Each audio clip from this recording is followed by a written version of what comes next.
Last month, my team responded to a SOS in the Southern Pacific. When we arrived, we were unable to locate any of the stricken individuals or any evidence of their whereabouts. All we found were two curious items in a local cave system: a journal and an audio recorder, both of which owned by a man named Albert Vess, an archaeologist. The contents of the journal are disturbing, but perhaps worse still is the audio recording. Since reading the journal and listening to the audio, I've been feeling strange, unwell. My mind feels like mush, and my moods have been erratic. No medication has helped. My doctor thinks I just need some rest, but I'm not sure. It's hard to describe. I don't know why. But I feel like the island has something to do with it. I feel like the journal does. I've transcribed it below in case anybody can help me better understand it. But be warned, it's an uncomfortable read. The valley is steep. For an island in the middle of the Pacific, it feels almost unnatural, certainly uncommon. I've done plenty of these expeditions, and I've rarely encountered geography such as this. The shoreline is sparse, thin. It gives way to a scatter of trees and a sharp drop, off into a hollow of palms and brush. It's incredible. Claustrophobic. It's where we're going. All four of us. Bernard, the research lead, Darian, the cave splunker, and Allison, one of the most accomplished archaeologists I've ever met. And of course, myself. My stomach is still upside down, recovering from the sail it took to get here. But the worst is over. Once we finish our survey of the ruin below, we can set up camp and get some shut. It's not so bad, really. And we're so very close. This, I think, could be the discovery of a lifetime. The sun is setting in the sky. When we looked down into the valley this afternoon, we never anticipated it'd be this slow going, or that the canopy of leaves would be this blinding. Allison recommends we make camp and get some rest. She says the ruin will be there to excavate in the morning, and we'll be better off with more daylight to spare. Bernard disagrees. He says we've got lanterns and rations, and that the scene survey won't take that long. Besides, he's not planning on doing any excavating until he knows the ruins are actually there. His remark catches us off guard. I remind him that there are already aerial photos of the ruin, that there's no need to prove it's actually there, because we can see that it is. It takes Bernard a minute to answer, and when he does, he admits the aerial photos of the ruins were doctored. He admits that the research he submitted to secure this grant was false. All I have, he says, is what's written in here. He shows us a leather-bound book with yellowed pages. It belonged to his ancestor, apparently. A merchant captain who was shipwrecked on this island over a century ago. According to the journal, there really are ruins. But the thing is, they're underground. You'd never know they were there if you weren't looking for them. And it's why nobody's discovered them before. I can hardly believe it. I want to be furious at him. But Allison is angry enough for the both of us. She is fuming. Darian doesn't seem to mind.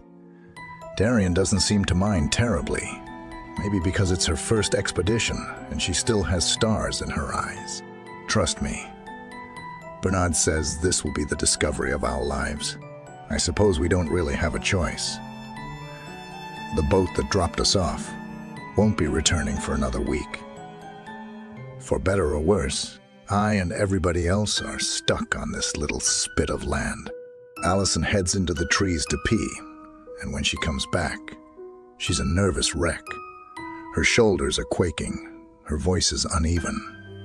I heard footsteps out there, she says. Footsteps and laughter, out there in the jungle. I remind her that there's nobody out there, that this island is as empty as it's ever been. Then, who's laughing at me? She snaps. The trees? The jungle ends in moonlight. It opens to a clearing, a dusty expanse of stone boulders and saplings. We made it to the bottom of the valley, to the site of the supposed underground ruins. Bernard tells us there should be an opening somewhere, a hole. It might be tiny, or it might be large enough to fall into if you aren't careful. The four of us split off, flashlights in tow. Allison in one direction scowling, and Darian in another beaming. She's young enough that I hope we really do find something. Otherwise, this might just sour her opinion on archaeology for good. Before I can step off, Bernard stops me. He asks me if I can hear that. Hear what? I ask. The laughter, he says. It's not 40 paces away that something catches my eye. It's small, difficult to make out in the dark, even with the light of my lantern and the moon above. But it's there. It's making my skin crawl. Between two squat boulders is a circle of small stones, arranged in a spiral. They frame a recess into the earth that's filled with decaying wood, charred black by the heat of flames. A fire pit. I gaze at it, stunned. This island should be deserted. As my mind churns, I spot something sticking out of the dirt and the ash. It's broken, crumbling. It looks like Mother Nature has had its way with it, but it's unnatural enough to stick out to me. It isn't wood. It isn't stone. It's strange. I bend low, digging into the mess, hoping the debris above has managed to preserve what lay beneath. A moment later, and I know that it has, my hands pull something free. Something that's decomposed into 3 pieces. Something familiar. A fractured human skull. It's odd, but I stare at the skull for a long while. There's something about it that I can't quite put my finger on, but it's fascinating to me. I feel almost entranced by it. Before I can properly process my find, I hear screaming, shouting. I hear Bernard, Allison, and Darian all calling my name. They're shrieking for me into the night, telling me the good news. They've found the ruin. When I reach them, they surround a hole in the earth, the size of a basketball. Bernard's lantern is sitting next to it. He's explaining in an excited tone how he nearly fell into the damn thing. He's explaining how he knew it would be here, about how he never once had any doubt. I'm trying to tell them about the fire pit. I'm trying to tell them about the human skull, split into 3 pieces. What does it matter? Darian asks if somebody died here. That was probably 100 years ago. She's already getting herself ready for her first big find. She's tying a length of rope to a nearby boulder to serve as an anchor point. Bernard's strapping a headlamp to her helmet. What it matters, I say, is that human skulls don't generally burn themselves on deserted islands. What it matters is that whoever burned that skull was doing it very much on purpose, and there are very few reasons that would ever be okay. Bernard sides with Darian, but tells me that I'm probably right. That whoever burned that skull was up to no good. But what do I expect the 4 of us to do about it? It's ancient history. Before I can argue my point, Allison calls us over. She's on her belly at the entrance of the hole, with her flashlight angled down, trying to get a look inside the ruin. She tells us she thinks she saw something move down there. Darian reasons that it's probably just water bouncing the light around, making shadows. She says she sees it all the time while spelunking. Underground lakes. I figure she's probably right about that. In a valley like this, it'll be a small miracle if these ruins aren't already flooded. Still, the skull looms in the back of my mind. It unnerves me. Darian rigs the rope to her carabiner and slips her legs into the hole. A moment later, and she shimmies the rest of her body through the opening until the white of her helmet disappears beneath the earth. As she lowers herself down into the ruins, Bernard asks her for details about what she's seeing. For the first while, She says it's just a long, tight drop. Nothing to see, just stone pressing against her on all sides.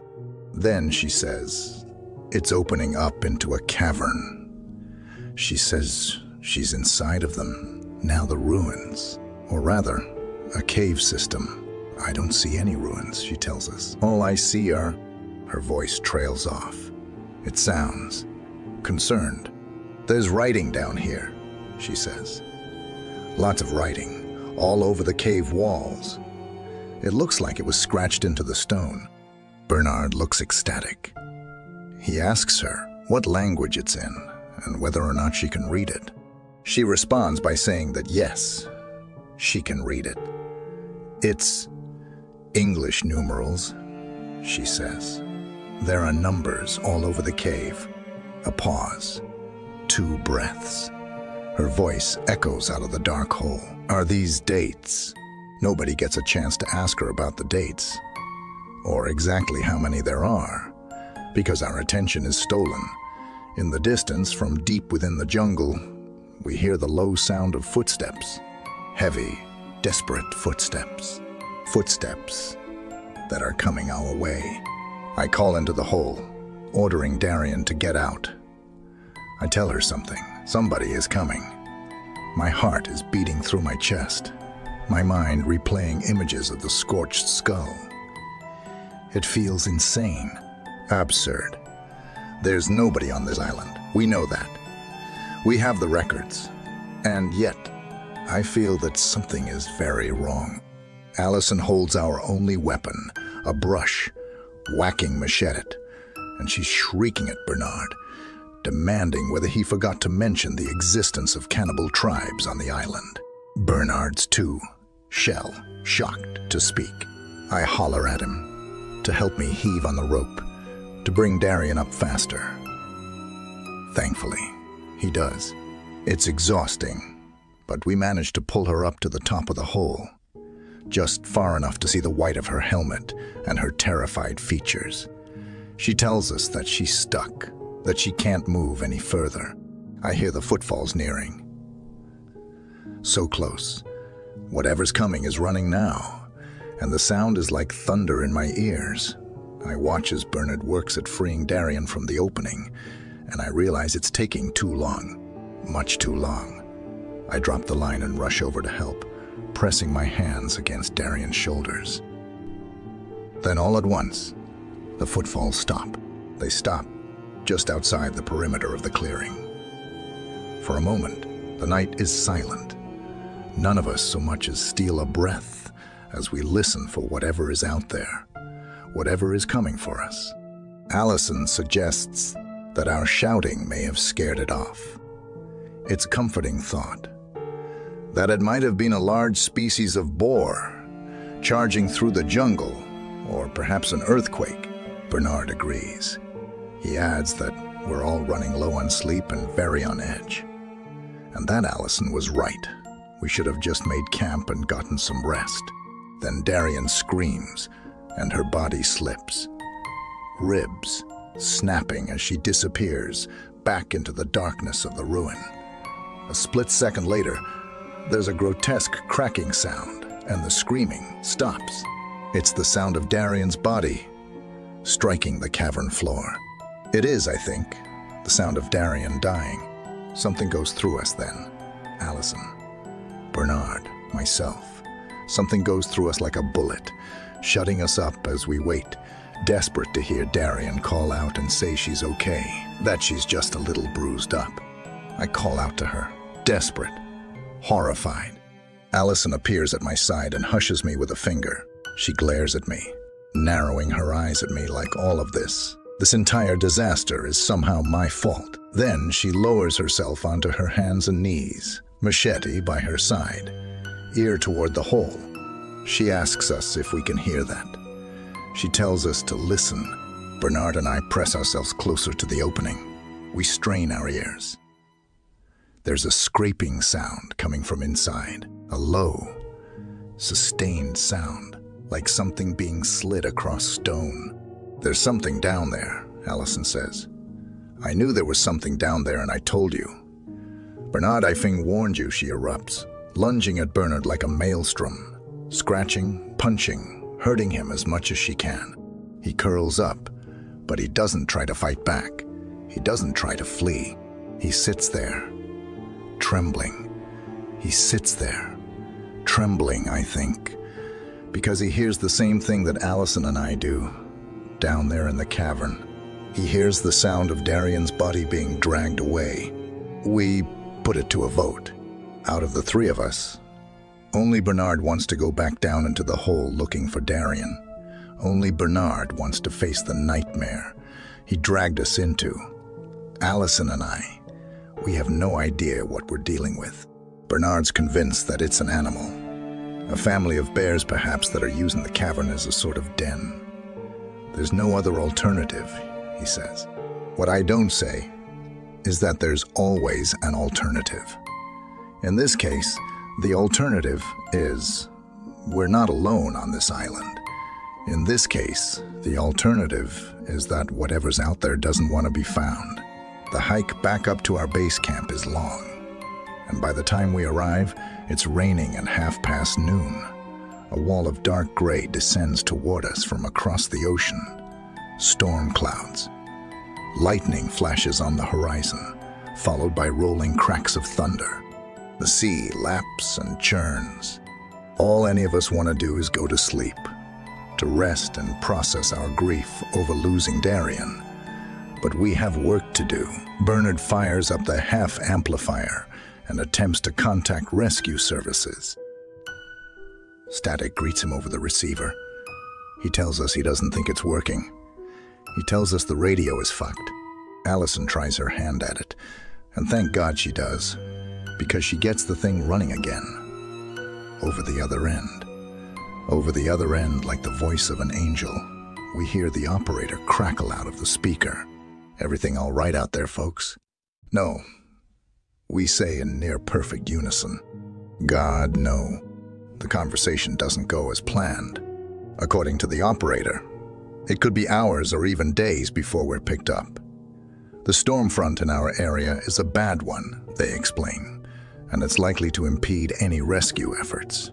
Local authorities aren't keen on risking their lives for tourists. At the moment, they're attempting to contact military vessels nearby for a potential extraction. But we shouldn't count on that. Their advice: hunker down, batten the hatches. Stay safe. Avoid becoming separated. "What if there's somebody out there?" Alice asked them. "Trying to fucking kill us?" "Didn't you say you had a machete?" they ask. "Feel free to use it." The night passes for me as a string of nightmares. I toss and turn for much of it. It's not clear why, but my stomach is in knots. I feel ill, nauseous and unwell. I wonder if it's the rations I ate. Maybe Bernard didn't prepare them properly. Maybe they'd gone bad. It doesn't matter. My body and mind are exhausted enough that the pain in my stomach is an afterthought. Awake to silhouettes, arguing.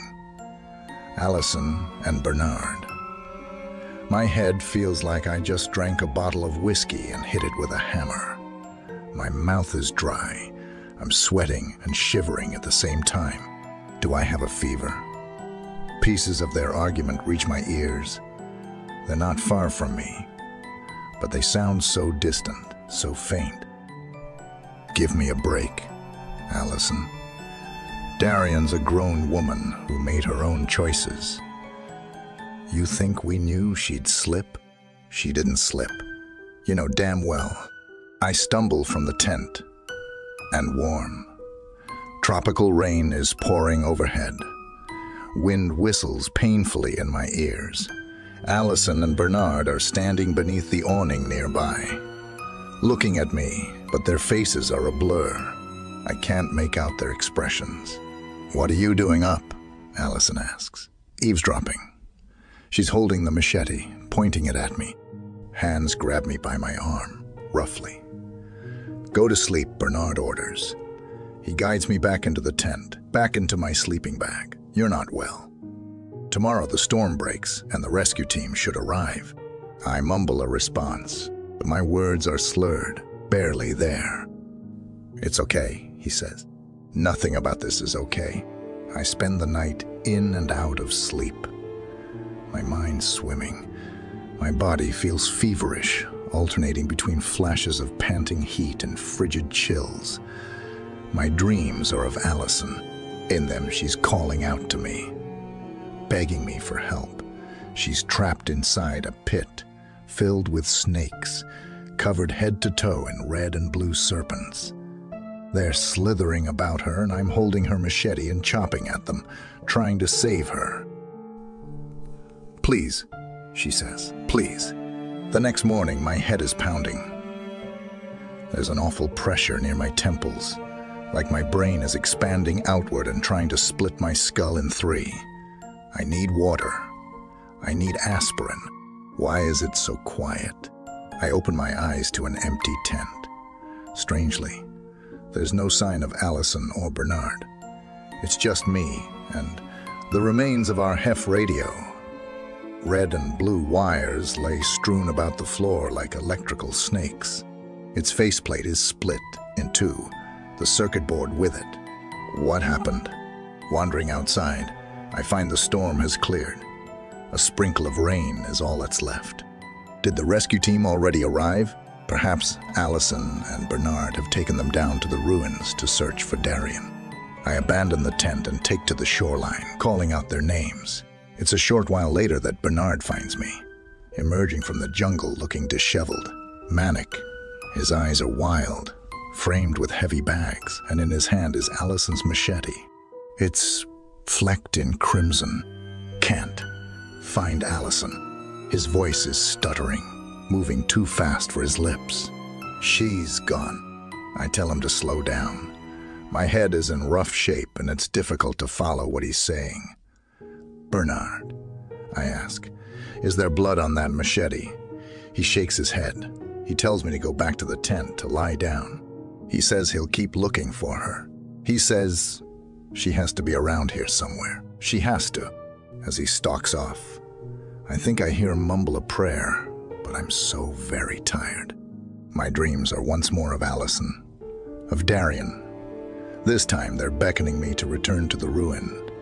They're weeping that Bernard has done this to us, that he's lost his mind. They're saying that he's trying to kill us off so that the discovery can be his, and his alone. He pushed me into the hole. Darian whimpers. "He drowned me on the beach," Allison cries. "He's drugging you," they say in unison. "Don't trust him.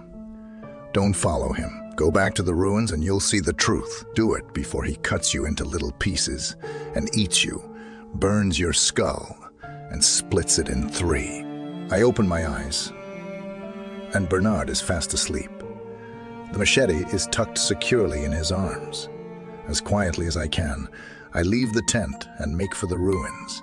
It's part way through the jungle that the footsteps sound behind me. They're pounding the dirt, moving through the brush like a hurricane. Is it Bernard? I can't tell. My head is aching and my body is exhausted. But despite it all, I press forward at a sprint. I press forward toward the valley below, toward the ruins. I hear laughter in the jungle. Manic, maddening laughter. It's following me, closing in. Whatever is happening on this island, I realize begins and ends with those ruins. I must reach them. It's a small relief to see the rope still anchored to the stone. I quickly toss Darian's line into the entrance of the cavern and squeeze myself through the opening.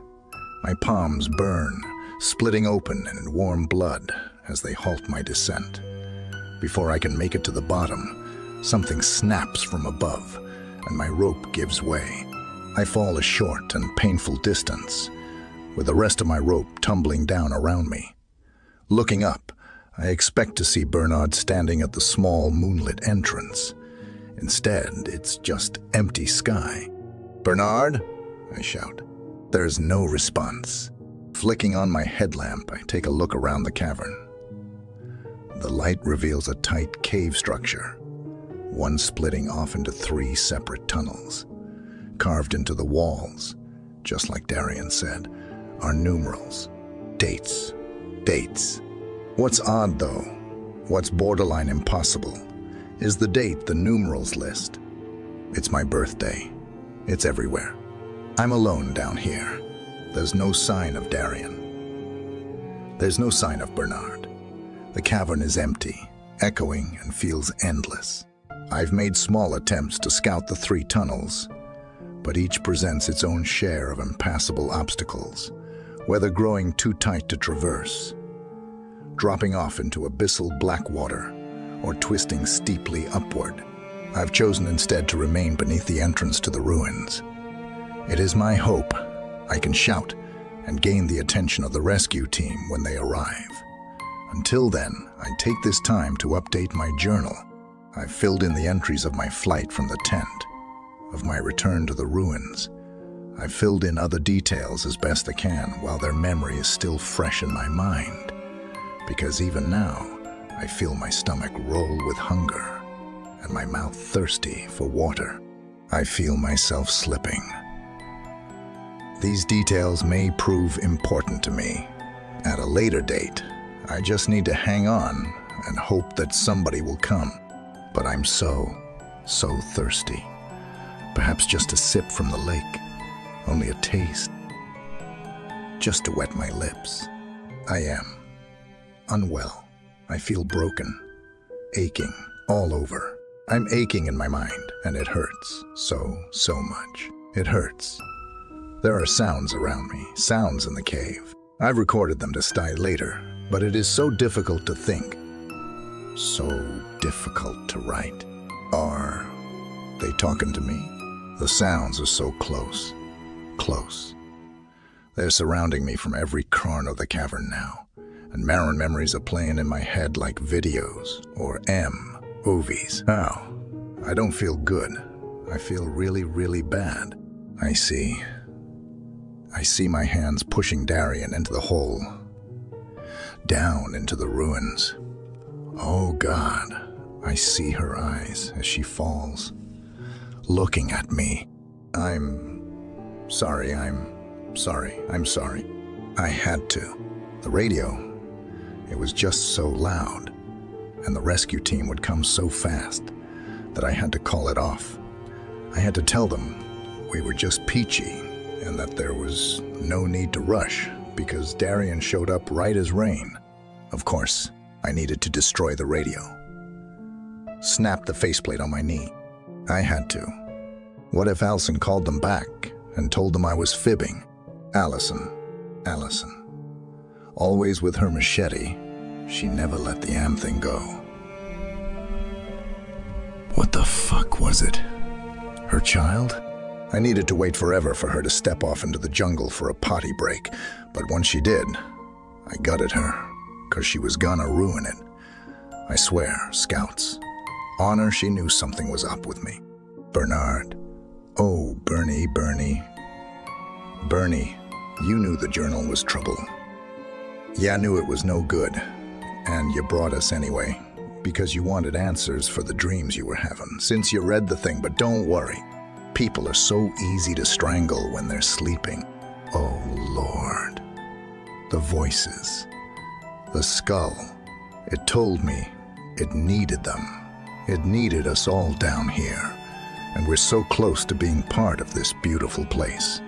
But nobody wanted to come, and Darian didn't land on her feet. So now it's just me. It's just me. That's it. That's the final entry. Note that for Albert's Vess, lucid entries. I attempted to transcribe them as accurately as I could from his writing. The bizarre capitalizations, the sudden misspellings. All of it is authentic to his journal, if that helps at all. Without access to the remains of any of the individuals, it's difficult to say if Albert was simply losing his mind or really did end their lives. The part about him canceling the SOS signal, however, is accurate. Somebody sent out a call indicating that Darian had reunited with the group and was not seriously injured, and that rescue at that time was no longer needed. We arrived 3 days later, after their transportation returned to recover them. and found their tent cut into pieces, equipment destroyed, and no sign of any members of the expedition. At that point, a search team scoured the island. I was the one who located the cave system, entered it, and recovered Albert Vess' journal and audio recorder, though there was no trace of him, body or otherwise. Here are the audio files I mentioned earlier. One is a sample of the laughter, and the other is a sample of the voice in the cave. In addition, I visually cited the writing on the cavern walls. The weird thing is that it doesn't match up to what was recorded in Mr. Vess' journal. The numerals I saw were all different. The date they listed was not 10/2072, but instead 4/4/91, not his birthday.